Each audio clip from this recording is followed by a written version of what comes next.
Monday 6:30 p.m. Eastern. A Healing Path with Reverend Robyne Marie. Zizi Majid. Surviving illness and their loved ones.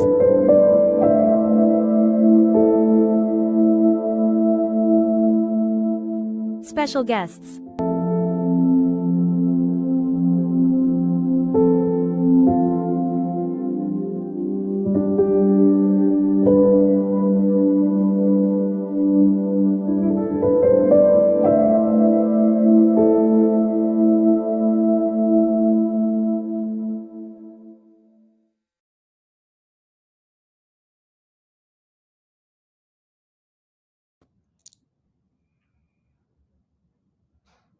Hi, everyone. Welcome to our show, A Healing Path. I hope you all are doing well today. I am sure you're missing my co-host. You're not seeing her. The reason is that she had some personal things to take care of, and unfortunately will not be able to be with us tonight. But, as I say, the show must go on. So here I am. And we have a wonderful guest with us, Marie Sullivan, that I'll bring in a little bit. But before we go anywhere, welcome again. Thank you for being here with us. And this is our weekly show. I just want to say that a weekly show, every Monday is 6:30 to 7:30. And if you miss a show, you can always watch it on All Access Television Network Television. So let's start with what I always do, which is a breathing exercise to calm ourselves and calm the noise of the day, that whatever we have dealt with, calm it. So let's start with that. So what we'll do is I'll just do 3, and you can do as many as you want. So we start with a deep, slow inhale, and we hold it 1, 2, 3, and then we exhale. All right, let's start. Okay, inhale.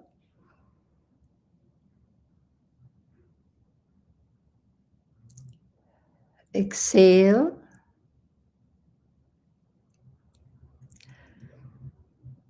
Inhale.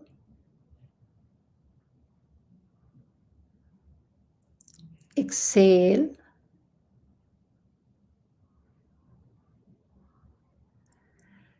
Inhale.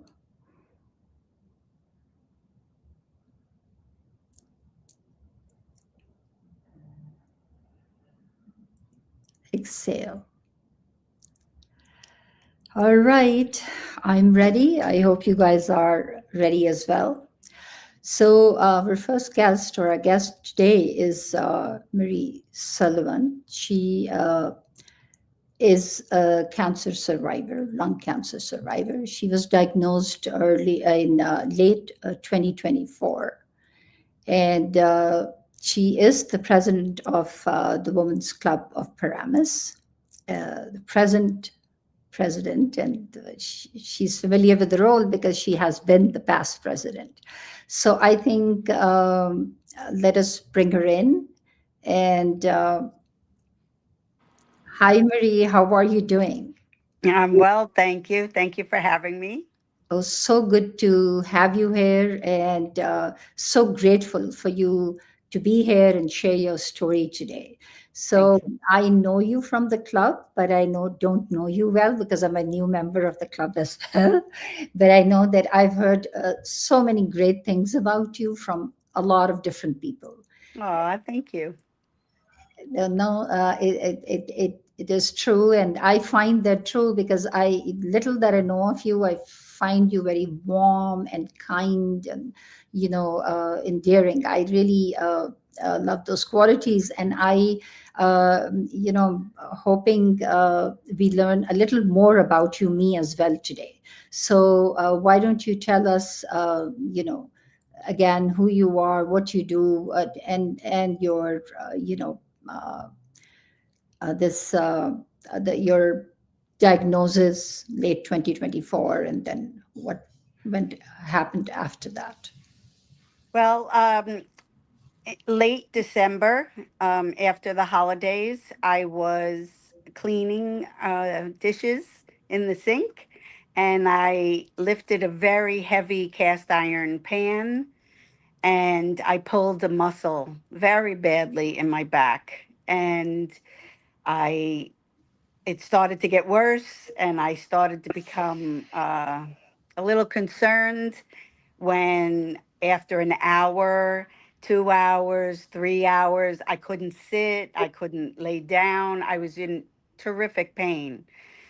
And I'm a little intuitive myself, and I just closed my eyes and I said, Lord, if there's something serious, please let me know so I will go to the hospital.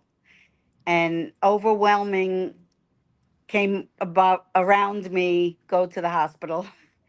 So I woke up my husband, and by 4 o'clock, we were in the car. 5 o'clock, we were at the hospital getting testing. Originally, they thought it was just a kidney stone. It was extremely painful. My blood pressure had gone sky high, which shows pain, and they ordered a CAT scan for my back because that's where the pain was. And I went back to the room and waited for the results. And the doctor came in and he said, "You do have a severely pulled muscle in your back, severely pulled, but that has nothing to do with your lung cancer." And I looked at him and said, "No, no, no, I don't have lung cancer. I only have a pulled muscle. I have nothing." And he said, "Oh, no, you do. You definitely do. It's early stage, but you definitely have it. We see it on the CAT scan."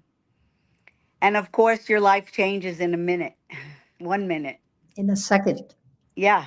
Second. And at that time, my father was very, very ill. And unbeknownst to us, he was at the end of life. He was sick for 5 years, and I was his medical caregiver and medical proxy to all of his medical care. And with that very intense concern, my husband and I made the painful decision not to tell the family my diagnosis until I had more information. And so over the next couple of weeks, we went through biopsies that were very painful. I didn't realize how much your lung hurts when it's hurting and biopsied. I had no idea about those things, but they did in fact confirm that it was a very, very aggressive form of cancer. And my father passed away, and after 3 weeks to the day after I buried him, I was in the hospital having surgery to remove a third of my lung. And I really feel that I was blessed, and that I definitely have angels around me that allowed this to happen, because they were able to get everything with no radiation and with no chemotherapy. So blessed. It was really a blessing, honestly, a blessing. Um, the recovery was a little harder than I expected, because I had gone in for some lung functions before the surgery, and I had an extremely high lung function. And the thoracic surgeon said that I would not have any problems because I do have such a good lung function. And the pain was so intense after the surgery that I was surprised at that. And I am someone who can tolerate a great deal of pain. So it was, needless to say, discomforting, like really upsetting to me. And every week the hospital kept calling, "How you doing? How you doing?" I said, the pain is tremendous. I can't believe the pain. And that went on for months, honestly. And 6 months later, I went back in for another CAT scan to see if anything was growing or if there were any other concerns. And that's my routine for the next 2 years. Every 6 months, I'll go in. And they found that I was recovering from a rib fracture. Oh, So the surgery was a robotic arm, and that often, which I didn't know, I wasn't prepared for, often can fracture a rib because they're in a very tight spot. So at least I knew that I wasn't being a baby, that it was a very painful healing. So, but I am doing well now, thank God, and this is where I am.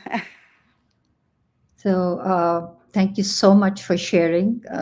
It's important for everyone who's hearing and for others to know the story. You know, there is so many types of cancers now, and people go through so much when they have different types of cancer. But you know, the best thing is that you took action right away. You didn't delay. You didn't, oh, it's just a pulled muscle. You know, sometimes you, oh, it's just this, it's just pain. It'll go away. A week's pass, then months, and then you really don't feel that good. And then you go in, and then, so that is one blessing for sure. That, I Yeah, you're right. Well, I think one of the biggest lessons I learned was to trust my instinct and listen to my body. I knew something else was wrong, and when I made that prayer, should I go? I listened. What was the answer? And the answer was yes, go right away. yeah, but even when you know, unless you are, most of us don't pay that much attention, especially when you were already taking care of your ill father. So Right, you already have a lot on your plate. And, you know, so you put yourself, we all do that, you know, it's like after, okay, I'll take care of this first and then me. Okay, I'll do this first and then me. right. So that unfortunately is how we are. So I'm a Yes, caretaker now, and that's how it is. And so that's something. It's good that you did what you did when you did, you know. And uh, like I said, very blessed. Like you're saying, you're blessed and lucky that it didn't spread. It didn't. You didn't have to go through chemo, which is another big deal. Uh, yes. yeah. So Blessed. And yes. I really was given a lot of hope by other um, members, especially of my of our women's club, that were able to share their stories with me, their stories of survival, and that gave me hope and really comforted me. And that outreach and support was truly a blessing because I didn't have to worry about even meals, you know, a phone call and every single thing that they did, that everyone did to support me, surrounded me with love and that healing grace. Yes. It was beautiful. Beautiful, yeah. And that's what's beautiful about that community, the club, which Oh, yes. I've been there a little over a year, I think. I don't know, probably a little over a year. But I feel the same. I feel very comfortable there, as if I've known everybody forever. You know, it's a good feeling. Like you, I am very intuitive, and I go with my gut feeling, like they say, and how I Good. feel about people and I feel about places and things. And it's a very good feeling I get there, and that's why I'm involved. And you know, it's I don't have that much time, but whatever I can do. But tell me how this affected your family? Of course, you have your husband. And who else is there? My husband and I have three children, um, all out of the house. They all live out of the house. But of course, when I woke up in my room in the hospital, the children were there. My one daughter and her husband and three grandchildren live in Maryland. And when I opened my eyes, I saw my husband and my daughter from Maryland coming in to the hospital room. And, of course, your family surrounding you is the most important thing. So that was beautiful. And my daughter came for only 24 hours because, that's all she could manage with three young children. And but that effort was not it was so much appreciated. Of course, of course. So it was great. It was great. So And that love, that care coming from the family, coming from friends, coming from people you know, is what really gives you strength. oh, It gives you definitely. a lot of strength. It's not about a meal, or it's about you knowing that there are people out there who truly care. Absolutely. So they are there for you when you need them. It's like they say, even with very good friends, you don't have to talk to them every day. You don't have, Yes. you could be living hundreds of miles. Like you said, your daughter was in Maryland, but when you needed her, she was there, right? Absolutely. So that is what matters. Yes. What matters. Such a beautiful thing. Yes. Have that kind of love and that kind of care, surrounded by that kind of love and care. Yes. One of the members had wanted to start a meal train for me, and I was a little embarrassed. And I said, no, no, that's okay. It's okay. My husband can order food or something like that. And she reminded me that I was always there for everyone else, and that, you know, I had to learn to allow others to take care of me. Yeah. And that was a little unusual for me. I was the always the one running to help and take care of others. So I wasn't usually on the receiving end because I didn't need it. And this time when I needed it, she showed me that allow it, and it allow people to gift you that. Give you back. And that was a blessing too. No, it takes a little load off. I mean, you are not well, but your husband, then again, he becomes the caregiver. He was the Yes, caregiver. So for him, you are there. He's worried about you, the house now, of the food. course. So it's not about, like I said, the meals. It's like it's making your life a little easier. People showing and they want to help. They care for Correct. you. Oh, yes. Yeah, they care for you, they love you, they want to show, they want to be a part of this healing process, Yes. right? Yes. And allowing them is really, it's good for them too, because it Yes. makes them feel good because they're able to help you. Yes. There, yeah, that we have to do that. Many years ago, I was very close to one of the sisters in my Catholic church, and she had told me, don't ever turn anyone away when they want to gift you something, because you're robbing them of their blessing. Their joy, yes. Yes, and so that's their blessing, and I never forgot that lesson. So when this member set of the club said to me, "Please allow us to do it," I remembered that, and so I said, "You know what? You're right. If you really feel that you want to do it, okay, I'll accept it." Yes, And it just was a loving thing, yes. a they, loving thing. they're just doing it out of love. It It's was. Yeah, they're just doing it out of love. And I think it's a needed thing, because and I had recently a friend's husband passed away, and I wasn't aware of this. There is something I don't even remember, but it's like a meal train. And you Yes. can get the meals, and everybody can contribute, or they can set. It's like a time, you have a time. Today I'll do take lunch. Tomorrow you Right. take dinner. Whatever they set. It was so nice, I think, because nobody had to do anything but go on that. You register Right. yourself and you, right? So it's made easier. But I think it's a wonderful thing. It's a wonderful Yes. to be It able, really was so helpful. yeah, to be so helpful. So now, I mean, how are you now? At what point of your life are you now, and how did this change your life, or your you as a person, I should say? Well, I'm learning to take one day at a time, and I'm learning to slow down and listen to my body, which was really important. I didn't always do that. I pushed myself a little too much wherever I felt I was needed, and I think it was really important to take this lesson. Everything, I always believe that if it's not a blessing, it's a lesson. And this was a lesson to me, a lesson.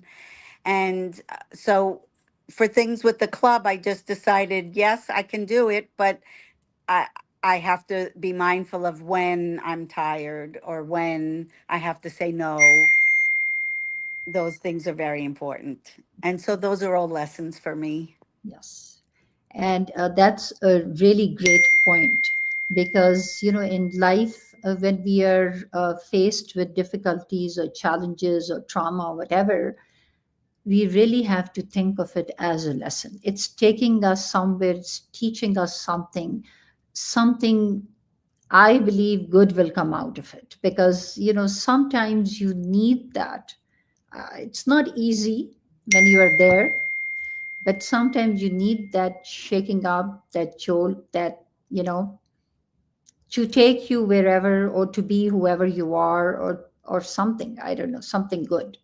I One has to take it as a lesson. Yes, we have to learn. And the lesson I also see is that, you started thinking about yourself, taking care of yourself, because, Yeah, yeah, you don't. And this body, and, I always say in healing, the first thing you do is take care of yourself, because if you can't take care of yourself, you cannot take, if you fall ill, like, let's say, even if it was not cancer, if it's just you, some infection or this or that or something, where you were out for a few days, how are you taking care of your father? You couldn't have taken care of him, right? right. So yeah, so it's so important that we take care of ourselves first, and it's not selfish. I keep stressing on that, people think when you say should take care of myself, that is selfish. No, it's not. Because if you are not in a good place, you can help anybody, can't do Right. anything. Right. And, so that's, yeah, those are lessons we learn, unfortunately, the hard way. The hard way. But, as long as everything's good, and you're doing what you love doing, whatever it is. And I heard you spoke at the American Cancer Society, and got a huge applause. And yeah, because to share your story is important. Each of us who have a story need to share it, because there is somebody somewhere who will benefit from it, who will take something away from that, which might save them. I don't know, which might do something huge for them. So sharing your story is important. One of the people who walked at the Relay for Life, who heard me speak, came up to me afterwards and she thanked me, and she said the lesson I gave her was always have hope, never give up, always have hope, and she thanked me for that. So that was really, it was touching to hear that. So there you go. You see, you inspired a person right there and then, and who knows how Yes. many more as they hear your story, as they see you. Yeah, it's so important for us to share of ourselves when we have gone through something like that. Yes.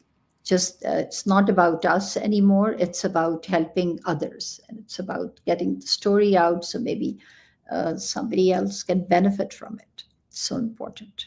Yeah. Yes. Yes. So we are happy. So I believe you have somewhere to be at. I could sit here and talk to you for a while, but you have to Yes, be I have another meeting. needing to go to. Yeah, that's fine. I thank you very much for being here tonight. I thank you very much for sharing your story. It's so important, like I said, that you share your story. Keep sharing, and I look forward to seeing you at the club. Thank you. Thank you Thank so you much. very much. You're very welcome. Thank you for being See with you us. soon. Thank you. See you soon. Thank you. Bye bye. All right. So that was Marie Sullivan and her story. And as you heard, you know, that she went through this. It was a sudden thing. She wasn't sick. She wasn't ill. She was washing dishes, and then she felt a lot of pain. She thought it was a muscle, and then, she opted to go because she felt that she had to go to the hospital and saw the doctor and this, and they found out when they did the scan that she had cancer, lung cancer. So it is important. The lesson, I think there are a lot of lessons in this, but the one lesson also is that when something like this happens, when there's aches and pains, unusual kind of aches and pains, or fever, or swelling, or unusual things going on, then we immediately should be either going to see a doctor or the hospital, or to the hospital, and taking care of ourselves, because nothing is more important than our health, our physical and mental health. So I wanted to bring Marie in, and this is why I didn't say much before, but we started this channel, this segment here on All Access Network Television, a healing path, for this purpose. So we could bring you stories like that, and we could, talk about all that is out there that, it needs to be talked about, trauma, challenges, problems, whatever, and find ways of healing, and find ways, give you tools to manage. And uh, today, like I said, Marie had unfortunately couldn't be here. She had some other things to take care of. And I think our next guest is also not able to come on, Blaine Rohan, who is a big personality, and hopefully we'll have him soon, maybe next week. I don't think he's on this week. And let me talk about a few things while I have the time and I have you at your attention. So, healing, if you are going through any kind of challenges or difficulties or illnesses or trauma, this was about illness, surviving illness, and their loved ones, surviving. So, how you survive yourself, and then how your family, loved ones, your friends, how they uh, are affected by this, and what happens to them, to what happens to all these relationships, and how you move forward. But no matter who we talk to, or people I know and who have gone through, I myself went through a very severe lung infection, and was hospitalized, and was in the ICU for 10 to 12 days. And so, again, listening to our body, I delayed stuff, so it got worse, and which is not good. So I had fever till I got fever and extreme excruciating pain. Then I ended up in the emergency room. But I should have, when it started, I started with shivers, and with like a cold and shivers, and then fever came, and I should have really either gone to see a doctor or gone to the hospital myself. And so these are again lessons we learn, that we need to listen to our body. We need to take care of ourselves. We cannot take care of others and ignore our own physical and mental needs. So, with physical, being emotionally in a good place is so important, because mental health also, you know, depends on our ability to take care of ourselves in a good way, and look at everything as a blessing, and be grateful for whatever we have, and not to worry about what we don't have, and you know just take everything as a blessing. Also, every day, live a day at a time, live in the present, right? Living in the past is not, doesn't do any good, and because we cannot change anything. Whatever has happened. It's done and over with, and we need to learn to let go and move forward. And living in the future is also, futile, I'd say, because we cannot control and we don't know what's happening. So worrying about is doesn't help. So the best way to live is to live in the present. You take care of what is happening today, yourself, your loved ones, and tomorrow will take care of itself, I say. So if any of you are going through anything, uh, try to find support. That's another thing. Like Marie Sullivan said, the support from friends, from the club, from the community, from family is so important, because it gives you the strength and the courage to move on, to take care of yourself and to feel good. Because if you know that there are others who are there for you, who are care about you, who worry about you, who will be at your side when you need them, you gain strength, you gain courage to face whatever it is that you are facing. And like I have, I think in the beginning, I have told you that I have, two people that are not well, and I am their caregiver.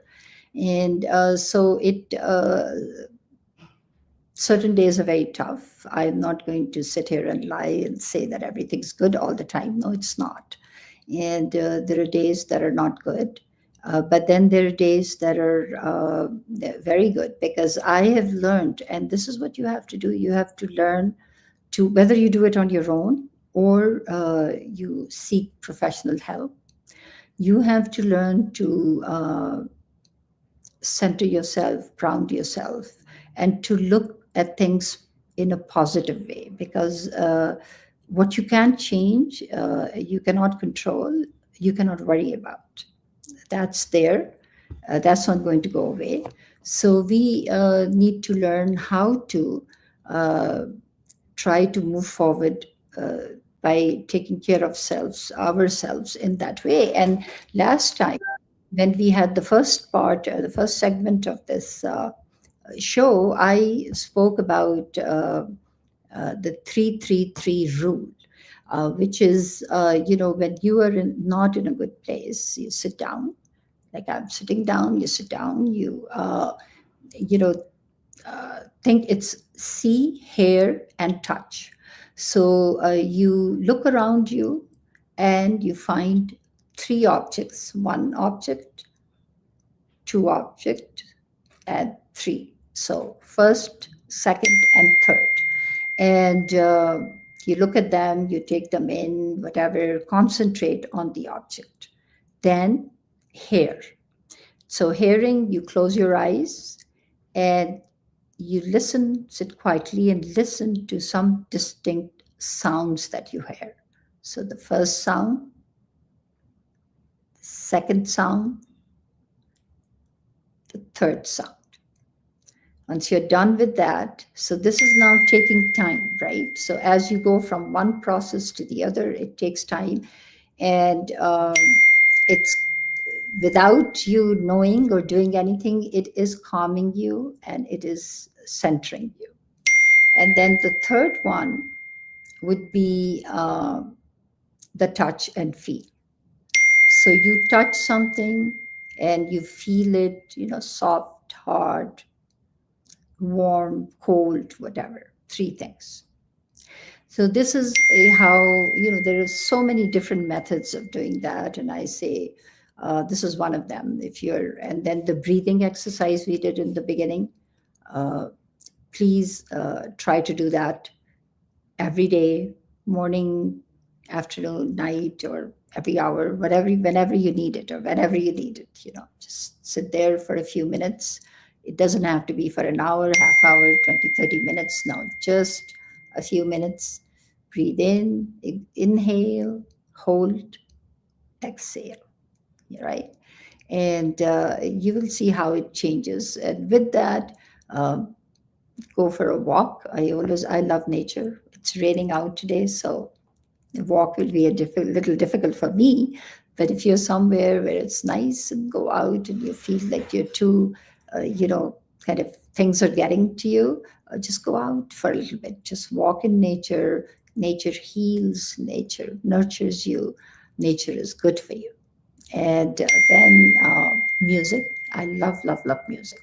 I was away last week, and then I was driving home, and I was extremely tired because, when you're away, you do things, and really you need a vacation after a vacation.